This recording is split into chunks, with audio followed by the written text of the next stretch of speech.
Hi everyone, in today's video I'm going to show you how to fix Sonet speaker problem in Android 14.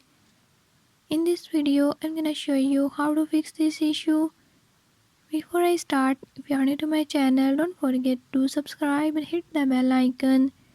Watch complete video and learn how you can do it. Let's watch the video.